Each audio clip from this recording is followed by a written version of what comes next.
पश्चिम दिशा अभिमुखी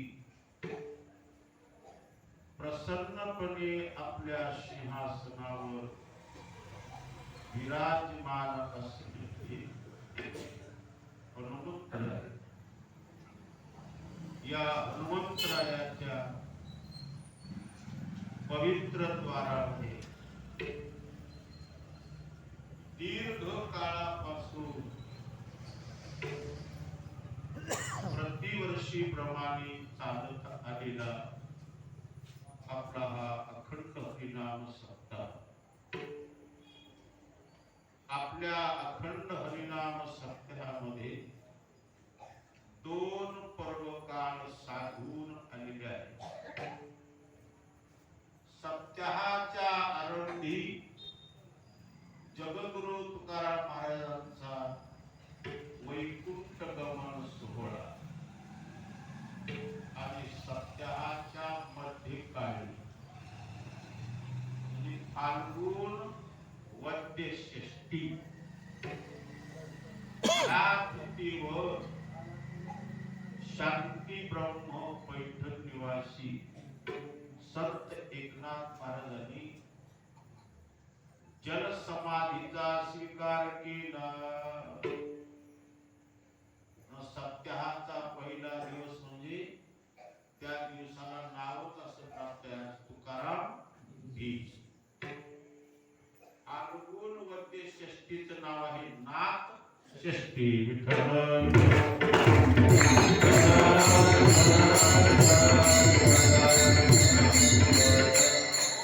आपल्या सप्ताहातील या नाथ षष्ठीची कीर्तन सेवा आपल्या विभागामध्ये मी आल्यापासून ही चालू आहे. जवळपास 35-40 वर्ष झाली असतील. नाथ षष्ठी म्हणजे की जाग ठरलेली बऱ्याच काळापासून आपल्या सप्ताहातील आईची कीर्तन सेवा माझ्या परम भाग्याला प्राप्त झालेली आहे. म्हणून तुम्हा सर्व सुज्ञ श्रोत्यांच्या उपस्थितीमध्ये सेवेसाठी म्हणून घेतलेला जो अभंग आहे तो श्रीमंत संत श्रेष्ठ जगतवंदनीय जगद्गुरु तुकाराम महाराज यांचा असून या अभंगामध्ये जगद्गुरु तुकाराम महाराजांना परमार्थ क्षेत्रातील परमार्थ साधनेचा आलेला अनुभव या अभंगाद्वारा व्यक्त करतात.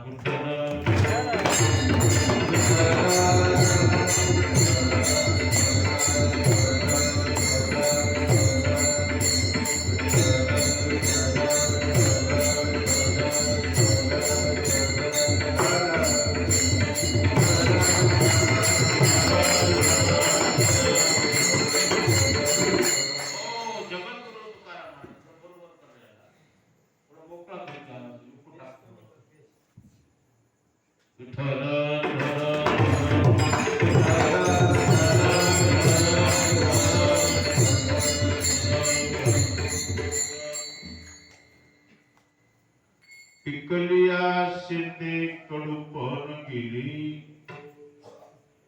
तैसे आम्हा गेली पांडुरंगी. काम क्रोध लोभ निमानी ठाईची सर्वानंदाची सृष्टी झाली. मला सांगतात आम्ही या परमार्थ क्षेत्रातील परमार्थ साधन केलं. परमार्थ साधन केलं म्हणजे नेमकं काय केलं? भगवंताच्या नामाचं चिंतन केलं. या कलियुगामध्ये मनुष्य जीवाच्या उद्धारासाठी उत्तम साधन कोणता असेल तर फक्त हरि कीर्तन. हरि कीर्तना वाचून चालत नाही. म्हणून संत सज्जनांनी आपल्या सर्वांना आव्हान केले, कलियुगामादी करावे कीर्तन, तेने नारायण दीन भीती. या कलियुगामध्ये जन्माला आलेल्या मनुष्य जीवाने आपल्या उद्धारासाठी साधन कोणतं करावं, स्वबुद्धीने कोणते तरी साधन करून सीन आणून घेतल्यापेक्षा मला सांगतात, आम्ही सांगतो तेच करा. काय करा? कलियुगा माझी करावी कीर्तन. या कलियुगामध्ये कीर्तन साधनेलाच सर्व संत सज्जनांनी प्राधान्य दिलं.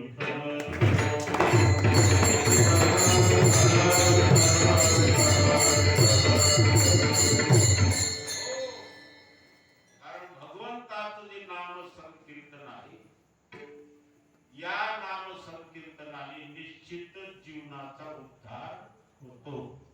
पण सगळ्या साधनामध्ये उत्तम साधन, चांगलं साधन कोणतं असेल तर नाम संकीर्तन.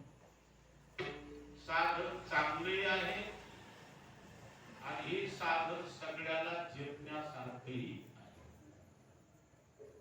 तुका म्हणे साधन सुलभ गोमटी, परी उपतिष्ठे पूर्वपुरुषी, नाम संकीर्तन साधन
कीर्तन साधन पै सुटी, जळते न पापे जन्मांतरीचे.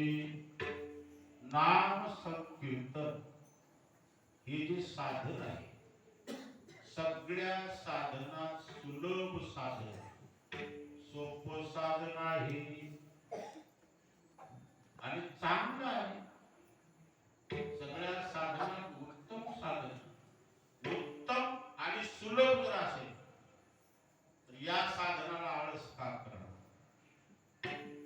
आणि असं साधन सोडून अन्य साधनाच्या मागे का लागावं? नाम संकीर्तन साधन पै सोपी. परिणाम काय होतो?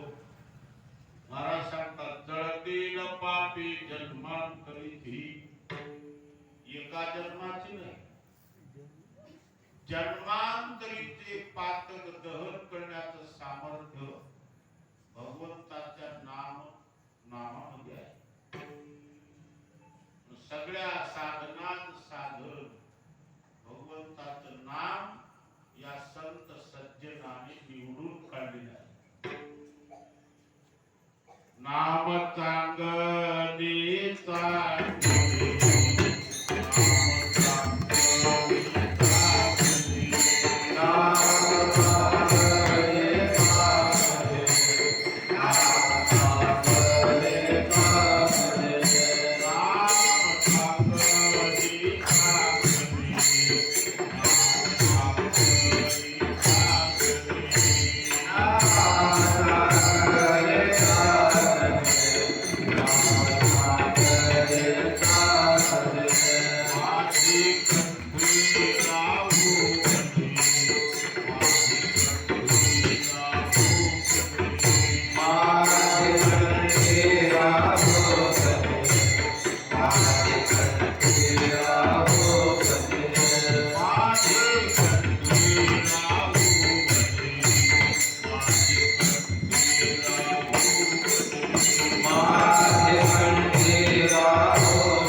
संत सज्जनांनी नाम या साधनेला चांगलं मांडलेलं आहे.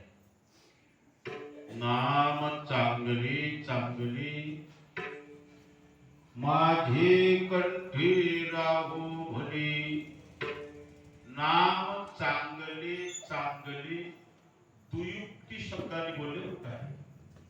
नाम चांगले एकेरी शब्दात बोलले नाही. नाम चांगले चांगले नाम चांगलं आहे. माझे कंठी राहू भली. हे भगवंताचं नाम माझ्या कंठामध्ये योग्य रीतीने राहावं. जर भगवंताचं नाम कंठामध्ये धरलं तर भगवंताचं नाम आपल्या जीवनाचा उद्धार केल्याशिवाय राहत नाही. नामाने मनुष्य जीवाचा उद्धार होईल यामध्ये काही नवल नाही. महाराज सांगतात भगवंताच्या नामाने वानराचा उद्धार झाला, पशुचा. कपिकुळ उद्धरली मुक्त केले राक्षसा. कपिकुळाचा उद्धार भगवंताच्या नामाने झाला. पक्षाचा उद्धार झाला. स्थूल पशुचा गजेंद्र हत्तीचा उद्धार झाला. राक्षस कुळात जन्मले तेही नाम घेतले त्यांचाही उद्धार झाला. म्हणून सर्व जीवाच्या उद्धारासाठी संत सज्जनांनी आपणाला नाम हे साधन निवडून सांगितलेलं आहे. नाम साधनेशिवाय या चालू युगामध्ये कोणतं साधन घडत नाही.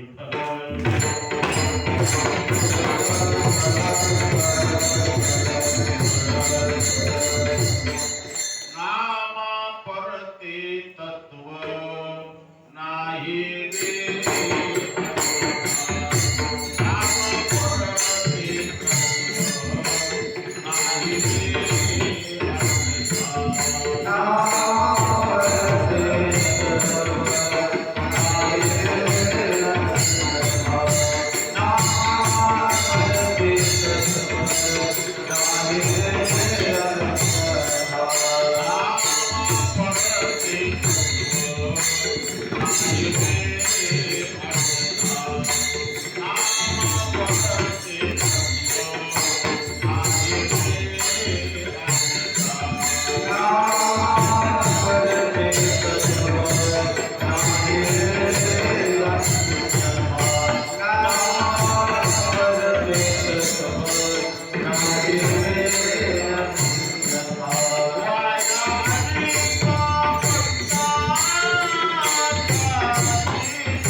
वायानिका पत्ता जशी धरी.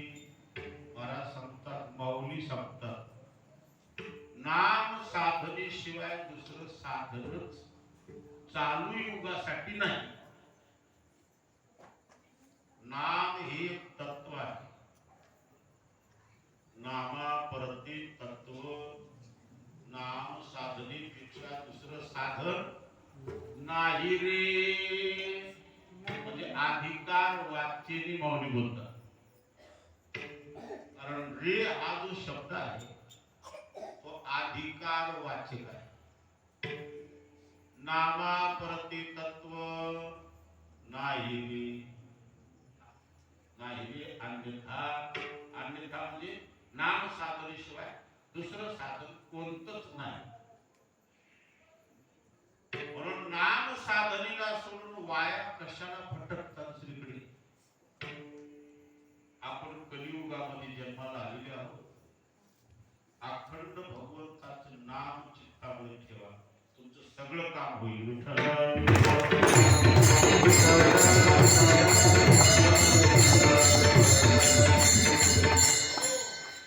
अन्य साधन करण्याचा हा युग नाही. या युगात कोणतेच साधन घडण्यासारखी परिस्थिती नाही. म्हणून आपण कलियुगामध्ये जन्माला आलो. म्हणून काय करा, श्रद्धेने भगवंताच्या नामाचं चिंतन करा. भजन करा. भजन करण्यासाठी आम्हाला कुठे वेळ आहे मला मंदिरावर यायला. मंदिरावर येऊ नको. तू तुझ्या घरी बसून थोडा वेळ का होईना भगवंताच्या नामाचं चिंतन कर. जर आपण अखंड भजन जर करू लागलो, अखंड भगवंताच्या नामाचं चिंतन करू लागलो, नाम चिंतनामध्ये सातत्यता महत्वाची आहे. सदैव भजन असलं पाहिजे. जर आपण सतत नियमित जर भगवंताच्या नामाचं चिंतन केलं तर ते नामचिंतन आपल्या जीवनावर प्रभाव दाखविल्याशिवाय राहत नाही. कोणत्याही साधनामध्ये सातत्य असले पाहिजे. आपण नियमित जर सकाळी दररोज सकाळी 2 खाली 4 बदाम 4 काजू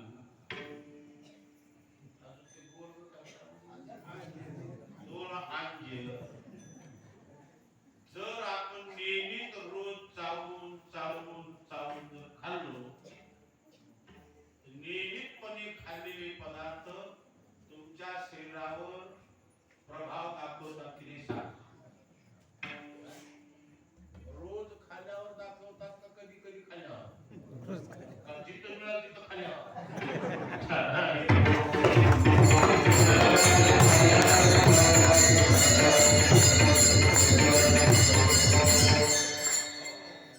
आपल्या अंगाला पुष्टी देणारे जे पदार्थ आहेत ते पदार्थ नियमाने नियमित खाल्ला पाहिजे. तर आपल्या अंगातली शक्ती कमी होऊ देणार नाही. नियमित खाल्यानंतर ते पदार्थ खाण्याचा अनुभव तुम्हाला स्वतःला येतो. नियमित खाल्ला पाहिजे. काही एका दिवशी खाल्ला पाहिजे.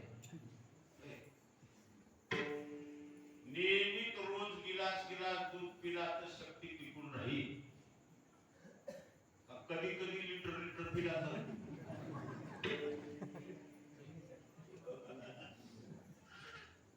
असा एक वयोवृद्ध माणूस 65-70च्या घरात गेलेला. एका गावाला यात्रा होती. त्या यात्रेमध्ये कुस्त्या होत्या. बऱ्याच माणसाला गौऱ्या मसनात गेला तर शोक जाईच ना. त्याला कुस्त्या बघायला जाईल ना. सगळ्याच्या पुढे जाऊन बसला कुस्त्या बघायला. डोळ्याला मोठा चष्मा काढला.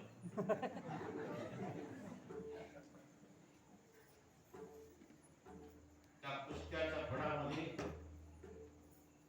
51,000ची लास्ट कुस्ती होती. दोन पैलवान मुंबई, पुणे, कोल्हापूरहून आले. शेवटची कुस्ती लागली. दोन्ही पैलवान लंगोट धारण केले, कुस्तीच्या फडामध्ये आले, एकमेकाच्या हातात हात दिला, सलामी दिला आणि लगेच 2 मिनिटांत कुस्ती झाली. सलामी दिली ते पाडलं. 70 वर्षाचं उठून मांडी सुटाले, वाढ पडल्या. त्याला कोण की शाबास वळतच गेलं.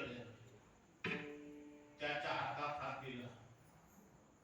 काय म्हणला, काय खातूस रोज म्हणला, एवढी तुझ्या अंगात ताकद आहे. तर याच्यात तो लागलं बोलत, समोरचे 2-4 दात गळाले होते. त्याला खाली खोड सांगून जमणार. ते म्हणलं काहीच खात नाही म्हणलं मी. दररोज संध्याकाळी 1 लिटर दूध पिऊन झोपतो म्हणलं. फक्त 1 लिटर दुधाची ताकद आहे का म्हणलं. हे कोणतं महाग आहे. आलं घरी, त्याच्या घरी म्हैस नव्हती, गाय नव्हती, काय. शेजारच्या घरून जगभर दूध आणलं. लोक सून उघडली बोलायच्या. सून म्हणाले, हो काय केलं मामा साहेब, काय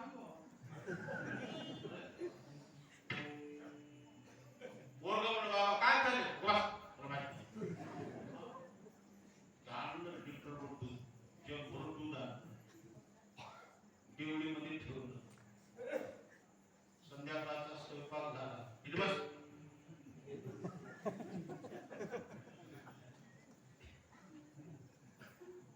वरणात 2 भाकरी कुस्करून खाल्ली. आधी खाल्लं 2 भाकरी. झोपायच्या टायमाला कच्च म्हशीचं, ती पार्ट्या म्हशीचं, पार्ट्या म्हशीचं दूध घट असते.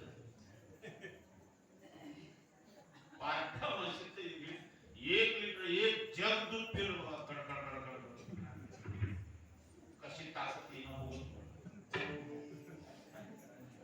2 भाकरी खाल्लं, झोपताना 1 जग दूध कच्च पिलं, पाकडून झोपलं, पंखा लावला. आता निवांत झोपायचं. निवांत झोपला. 8 वाजता झोपला, 9 वाजता झोपला. 10 वाजले तो त्याला काही धक्का लागला. 10च्या पुढे काटा गेला.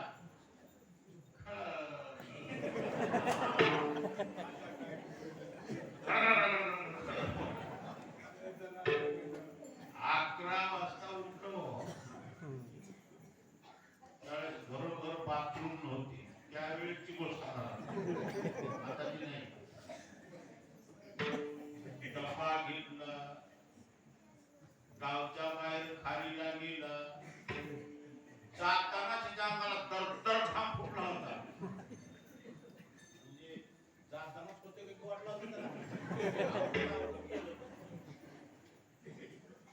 खारीला गेला, त्याला खाली बसायला सुद्धा वेळ मिळाला नाही बाबा.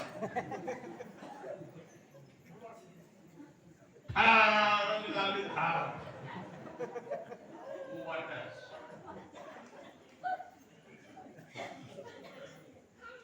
पाणी शिवला घरी आला, हातपाय धुला, पुन्हा पलंगावर बसला.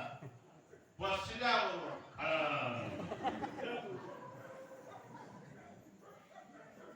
पुन्हा खालीला, पुन्हा घडला, पुन्हा खालीला.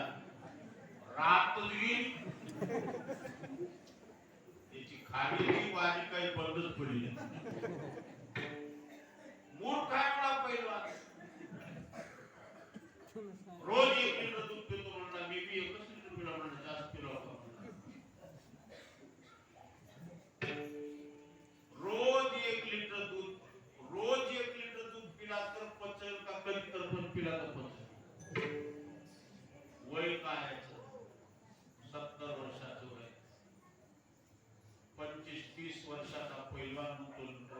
होतो. दूध पिण्याला महत्व आहे का पचण्याला महत्व आहे? दूध पचावं लागतं तर अंगात ताकद येते.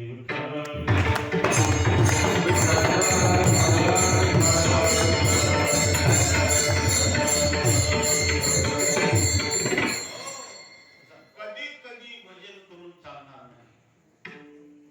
कधी कधी भजन करता करता आपला आचार गेला तसा.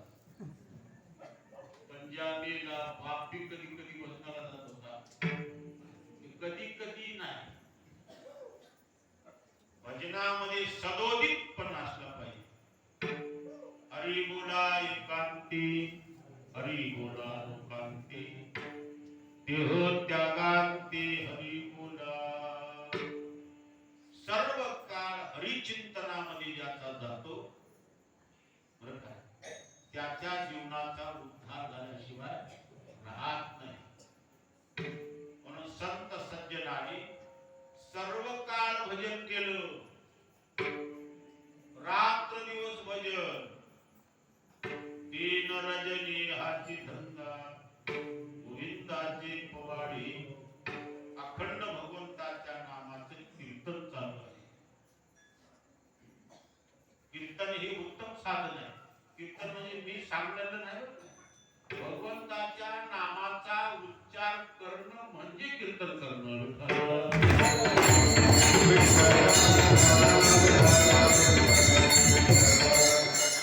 कीर्तन ऐकून आयुष्य घालू नका. आपलं आयुष्य कीर्तन ऐकण्यात चालले. कीर्तन ऐकण्यात आयुष्य घालू नका. स्वतः कीर्तन करा. स्वतः जोपर्यंत आपण कीर्तन करणार नाही तोपर्यंत कीर्तनाचा अनुभव, कीर्तनाचं सुख आपल्याला मिळणार नाही. म्हणून संत सज्जनांनी अखंड कीर्तन केलं. दिन रजनी हाची धंदा, गोविंदाची पवाडी. पांडुरंग ध्यानी पांडुरंग मनी, जागृते स्वप्ने पांडुरंग. आहो रात्र जगद्गुरु तुकाराम महाराजांचं भजन आहे. रात्र दिवस भजन करणाऱ्या तुकाराम महाराजांना कोणीतरी ग्रस्तांनी विचारलं, बोले महाराज तुम्ही रात्र दिवस भजन करता, रात्र दिवस भजन केल्याचा फायदा तुम्हाला काय झाला? माणसाचं ध्यान फायद्यावर लई. कोणत्याही कार्यामध्ये फायदा होत असेल, लाभ होत असेल तर माणसं त्या साधनामध्ये प्रवृत्त होतात.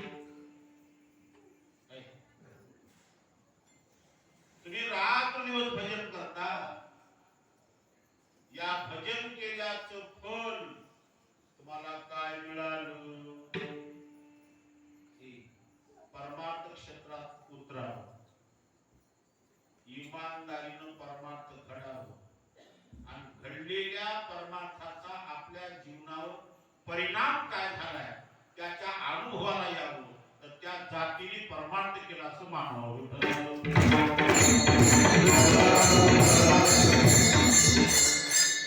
परमार्थ कर्ममुक्तीसाठी आहे का? कीर्तन कर्ममुक्तीचं साधन आहे का? कीर्तनाला कर्ममुक्तीचं साधन मानलो आपण तर आपण माणसं आहोत का?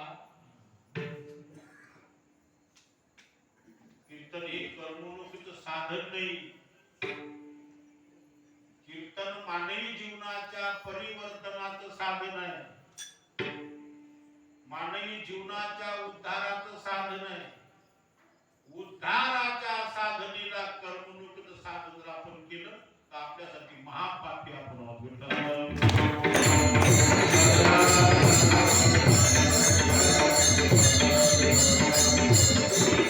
अरे कीर्तन हे वेळ घालवण्यासाठी नाही, कीर्तन आपल्या जीवनातले दोष घालवण्यासाठी, औषध पोट भरण्यासाठी आहे का तो रोग निवृत्तीसाठी? रोग्याने औषध घ्यावं, रोग्याने वैद्याकडे जावं, वैद्याने रोगाची तपासणी करावी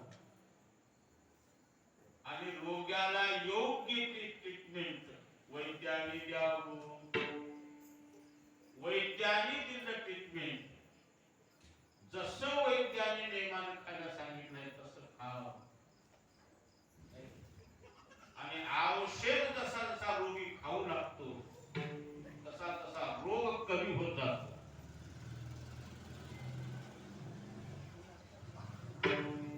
रोगी औषध खावायला पण रोग कमी होत नाही. त्या रोगावर ते औषधच नाही.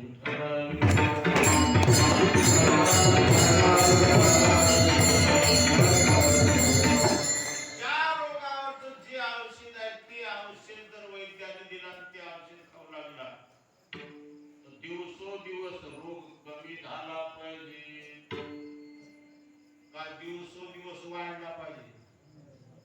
औषध न खाता रोग वाढणं स्वाभाविक आहे, पण औषध खात असताना जर रोग वाढू लागला तर त्या रोगाचं दुर्दैव आहे.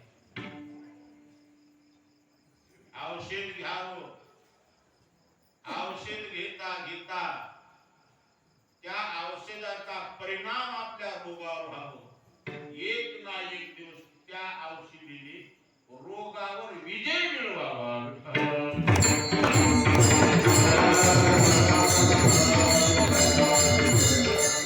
औषधीने रोग्याला रोगमुक्त करावं. रोग्याला रोगमुक्त करणार जे वल्ली असेल त्याला औषध मानावं. नाम संकीर्तन काय करतं?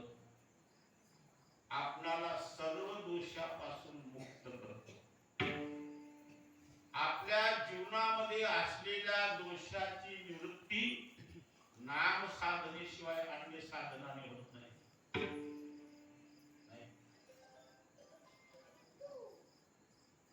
दोष निवृत्तीचं उत्तम साधन म्हणजे भगवंताचं नाम.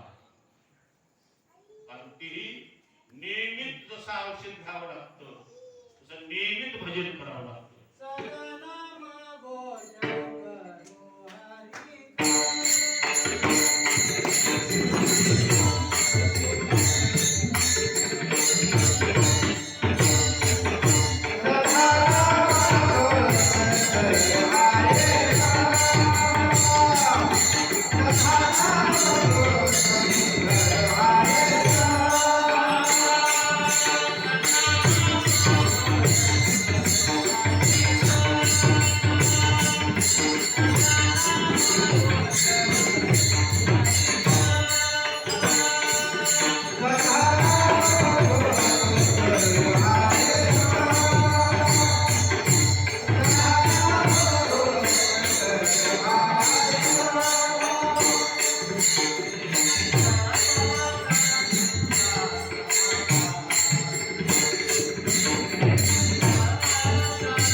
आम्ही भगवंताच्या नामाचा घोष करतो. सदैव जर आपण भजन करत राहिलो तर आपण केलेलं भजन एके दिवशी पक्व दशेला येतं, परिपक्व होतं. परिपक्व दशेला आलेला पदार्थ आपल्या खाण्याच्या उपयोगाला येतो. जाळ कुठपर्यंत घालावं लागते? नाही, आपण चुलीवर म्हणा, शेगडीवर म्हणा, तांदूळ शिजवायला ठेवलं, जाळ कुठपर्यंत घालावं लागतं? भरपूर जाय तो घालावं की नाही?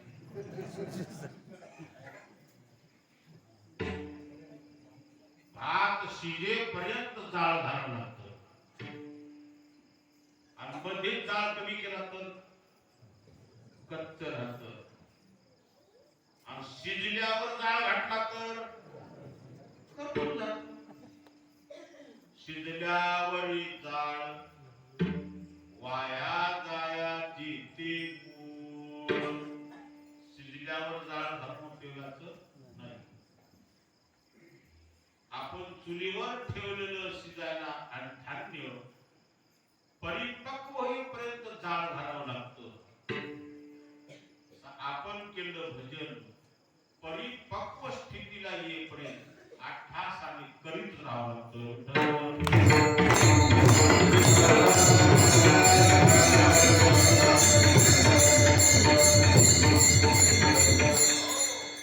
कोणती वस्तू रात्री भजन केला की लगेच सकाळी गुण बघू लागला जमल काय? खारी खोबर बदाम खाली की आम्हाला टाकायची गोष्ट खरी आहे. रात्री पाव किलो खारी खाल्ला, काही खोबर खाल्ला, काही बदाम खाल्ला, सकाळी उठल्या उठल्या बाथरूमला जाऊन आला असं करू नका.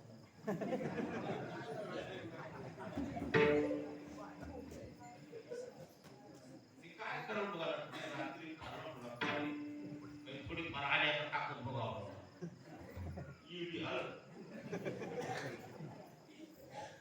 रात्री खारी खाल्ला, सकाळी लगेच टाकत दिली का? सात भजन केला की लगेच त्या भजनाचे फल सकाळी सकाळी मिळत तुम्हाला. भजन करणं म्हणजे काय आहे? आंबा काडीला लावून आहे. आता आंबी लागली बघा, ही आंबा झाडाला लागला, आंबा गर्भाला यावं लागतं. गर्भाला येणं म्हणजे आंबा झाडाला पाडाला यावं लागतं. जेव्हा झाडाचे पाड गळू लागतात तेव्हा तो आंबा उतरला जातो. उतरलेला आंबा लगेच संध्याकाळी रस करता येते की नाही?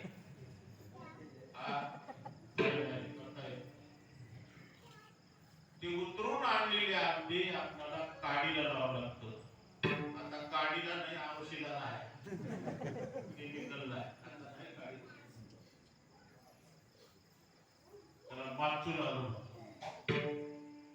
काडीला लावलं म्हणजे खाली वरी गवत तरीच काही टाकून त्यामध्ये आंबे टाकतात, वरून गवत पांघरतात. संध्याकाळी काडीला लावला आंबा सकाळी रसाला येत नाही. काही दिवस राहावं लागते. त्या आंब्याचा रस कधी करावा लागते? आंबा जेव्हा रस करा म्हणून सांगत तेव्हाच करावं लागते. आंबा सांगते. परिपक्व दशेला आलेला आंबा हा सगळ्या घराला सुगंध देतो. मधल्या घरात लावलेला काडीला आंबा, मधल्या घरात पिकलेला आंबा दारात बसल्या सोयऱ्याच्या कानात सांगते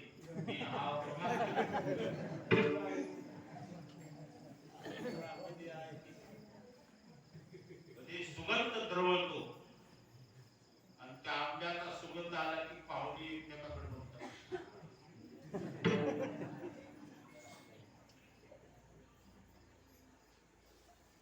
आंबा काडीला लावला, काडीला आंबा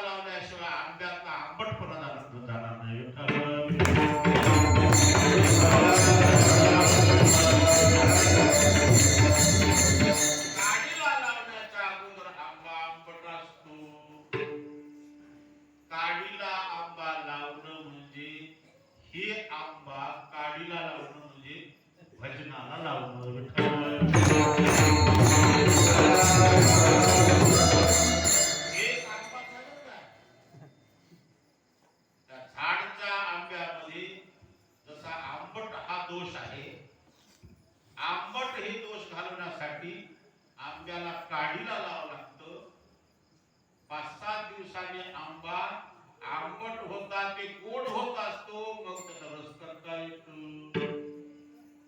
म्हणजे आंब्यातला आंबट हा दोष गेल्याशिवाय गोड लागत नाही. तसा ही आंबा आहे. या आंब्याला सत्संगतीत आणावं लागतं. म्हणजे काडीला या आंब्याकडून सदोदित भजन घडावं लागतं. नियमित भजन घडावं लागतं. नियमित जर भजन करू लागला, भजन करणं म्हणजे टाळ घेऊनच नाचणं असं माझं म्हणणं नाही. अरे तुम्हाला वैयक्तिकही भजन करता येते. सामूहिक भजन, सामूहिक भजनाला काल मर्यादा आहे, पण वैयक्तिक भजनाला काल मर्यादा नाही.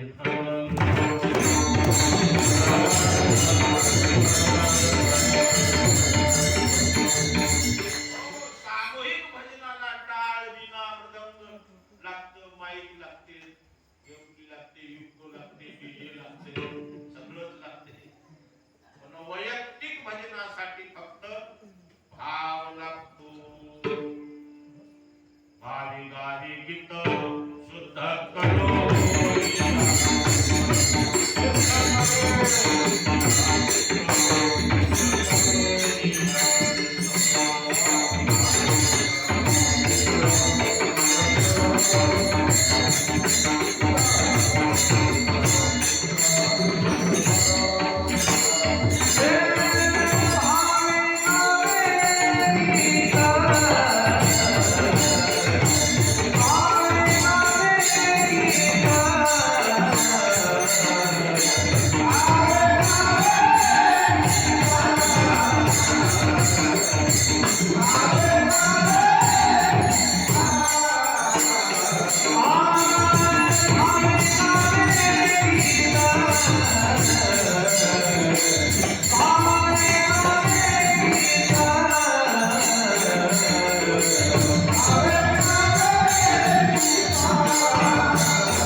वैयक्तिक भजनासाठी आपल्या अंतःकरणामध्ये भाव लागते, श्रद्धा लागते.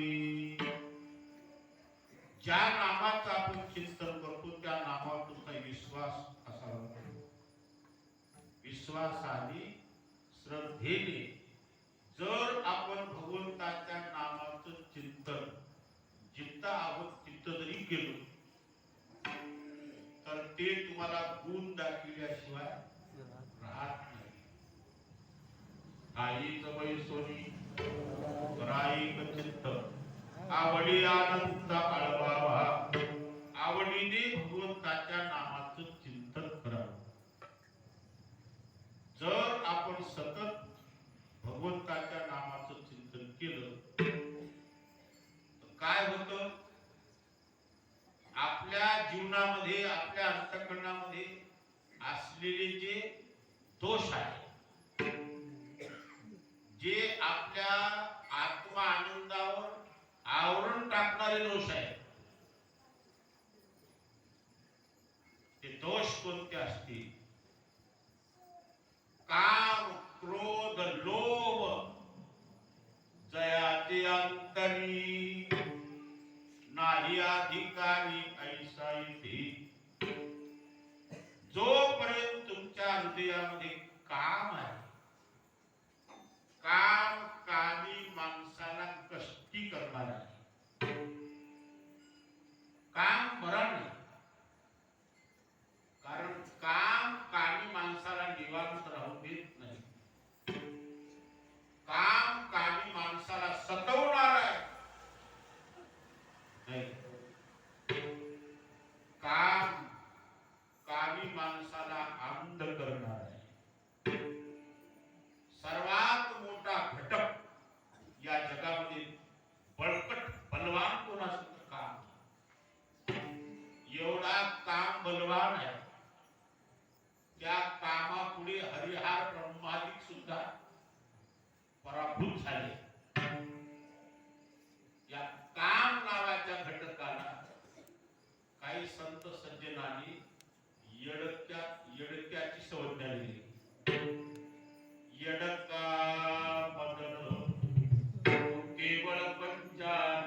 चंद्राशी करारा लाविला दे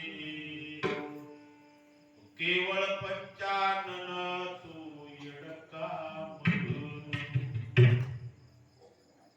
भगवान शंकराला धडक मारली, ब्रह्मदेवाला काम नावाच्या एका धडक मारली.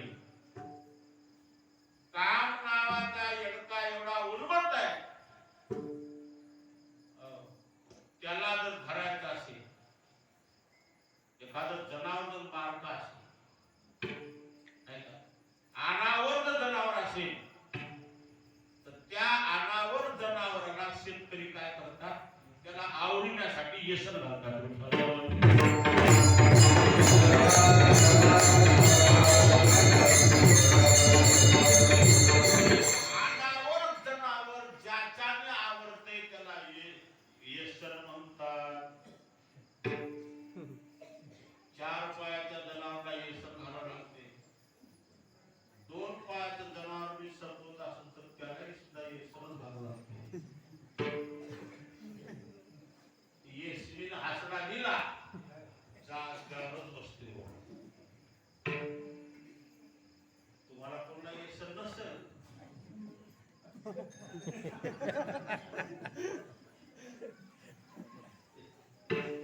अशी व्यसन आहे. काम नावाचा जो येडका आहे, त्या काम नावाच्या कामाचा करारा हरिहार ब्रह्मादिकाल आहे. इंद्र चंद्राशी करारा लाविला दे, इंद्राला हजार छिद्र पडले, इंद्र पडले भग, चंद्र झाला काळा, नारद चुकला काळा भजनाचा, चंद्र काळा झाला, नारद भजनाचा काळा चुकला. कुणी केलं? या काम नावाच्या विकाराने केलं. काम हा विकार कोणी विकत आणला नाही, स्वाभाविकच प्रत्येकामध्ये असतो.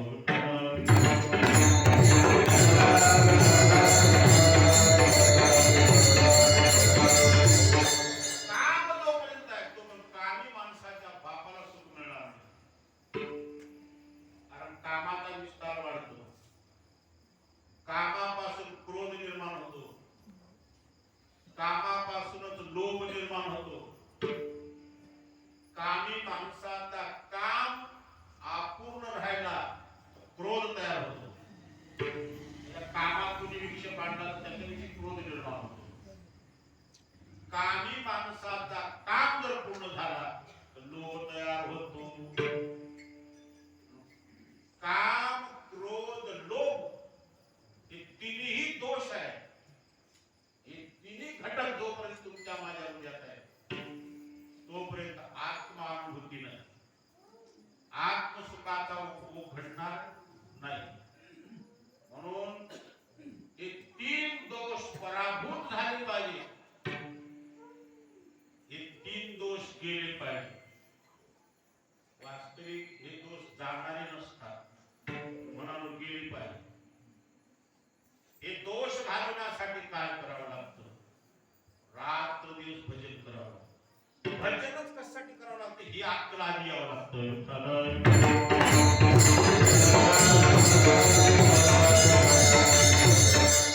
कोणतंही कार्य करायचं असताना त्याचा हेतू ठरावा. हेतू काय? हे करण्याच्या पाठीमागचा हेतू काय? उगाच करूनच गेलो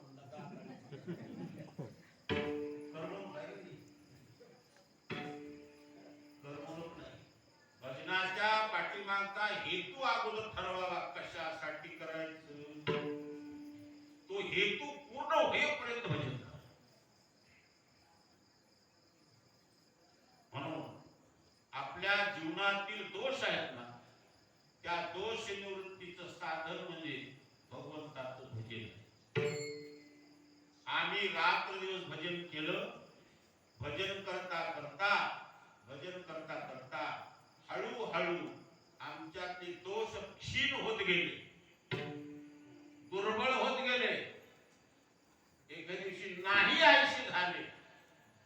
तेव्हा या सगळ्या विश्वात आम्हाला आनंद प्रतीतीला येऊ लागलं. काम क्रोध लोभ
आमच्या अंगामध्ये भजनाचं बळ वाढल्यामुळे आमच्या भजन ताकदीपुढे काम हा दुर्बळ झाला, असा झाला की आसून नसल्यासारखा झाला.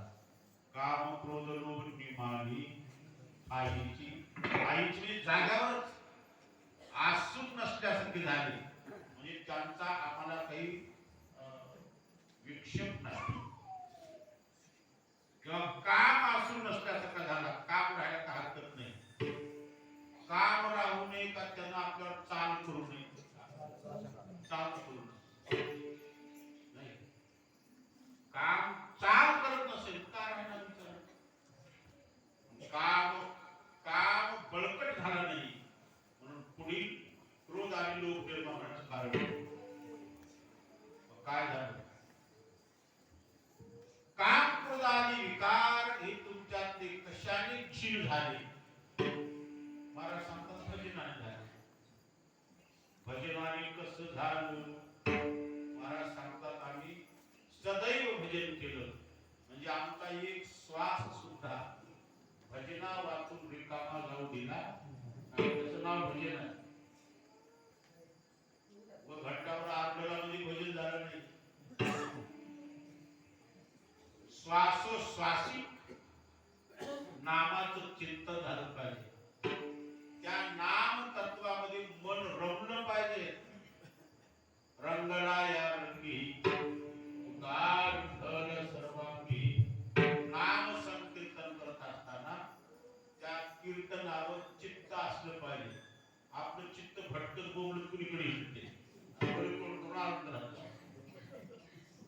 भजनाही नाही करीते व्यर्थ.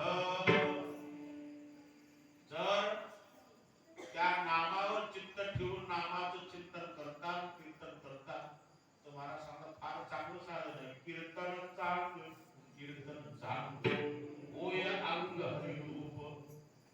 आपणाला हरी स्वरूप करत भगवत स्वरूप करत ना. म्हणून आम्ही अखंड भजन केल्यामुळे दिवसोदिवस आमच्या जीवनामध्ये परिवर्तन होत गेलं. आमच्या जीवनामध्ये बदल होत गेला. आमच्या जीवनामध्ये बदल कसा झाला हे विषय सांगण्यासाठी जगद्गुरु तुकाराम महाराजांनी अभंगाच्या पहिल्या चरणामध्ये दृष्टांत घेतला. या अभंगाची सुरुवात दृष्टांतापासून आहे. वक्ता कधी आधी सिद्धांत सांगतो आणि ते सिद्धांत पटवून देण्यासाठी दृष्टांत सांगतो. सिद्धांत घ्यावं का दृष्टांत घ्यावं? आपण काय घेता? दृष्टांत मुखपाठ करते, सिद्धांत विसरून जाते. आमची भजनाची स्थिती कशी झाली हे स्थिती सांगण्यासाठी जगद्गुरु तुकाराम महाराजांनी दृष्टांत घेतला. तो दृष्टांत म्हणजे शेतकऱ्याच्या परिचयातला घेतला, सगळ्याच्या परिचयातला. तो दृष्टांत कोणता असेल? रब्बीच्या दिवसामध्ये हरभऱ्यामध्ये जुंधळ्यामध्ये त्या काळ्या रानाला रब्बीच्या शिवारामध्ये त्या वावरामध्ये वाळकं टाकतात. त्याला दुसऱ्या भाषेमध्ये शेण म्हणतात. शेण मोठमोठे होतात. त्या वाळकामध्ये काही जाती राहतात. त्या शेतामध्ये जाती राहते. कोणता शेत वरची साल कडू राहते, मधला गाभा कडू राहते. सालीला कडू आणि गाभ्याला गोड. कोणता शेत गाभ्याला कडू आणि सालीला गोड. आणि त्या शेतामध्ये जात आहे. गाभाई कडू आणि त्याची साली कडू, त्याला म्हणतात साल कडू.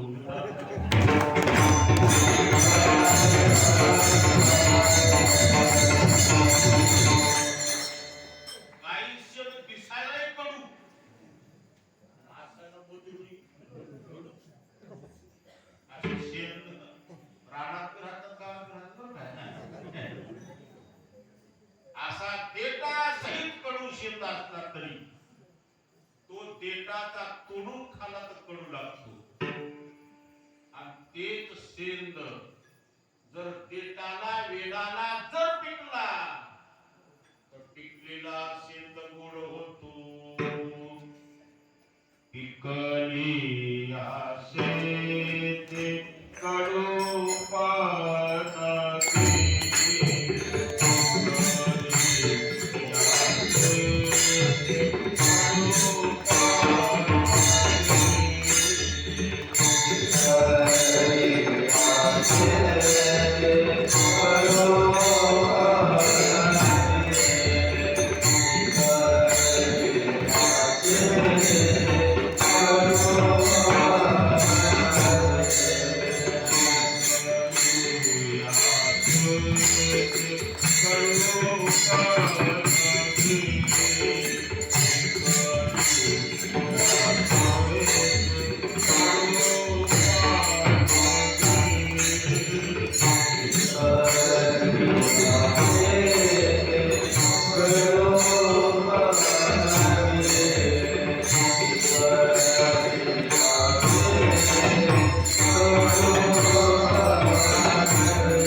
जर वेलाला पिकला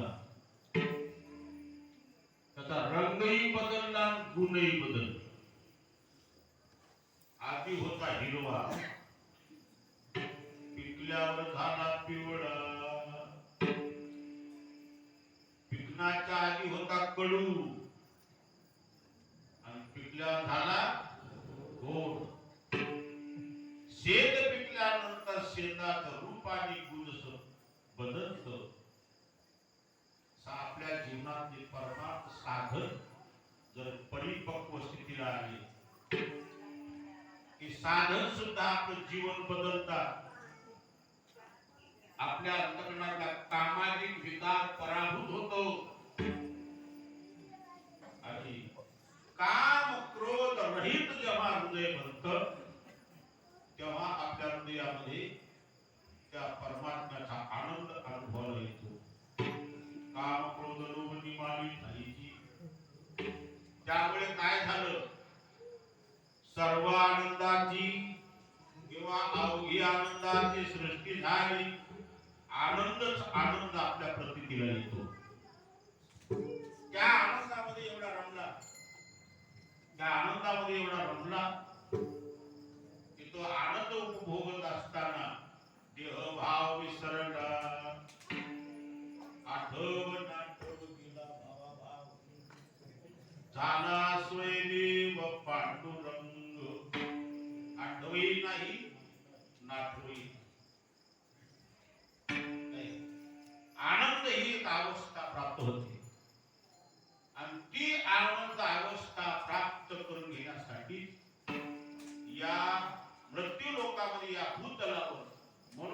जन्माला यावं, मनुष्य जन्माला यावं, त्यांनी भौतिक संपत्ती कमवण्यापेक्षा आनंद संपत्ती उपभोगावं.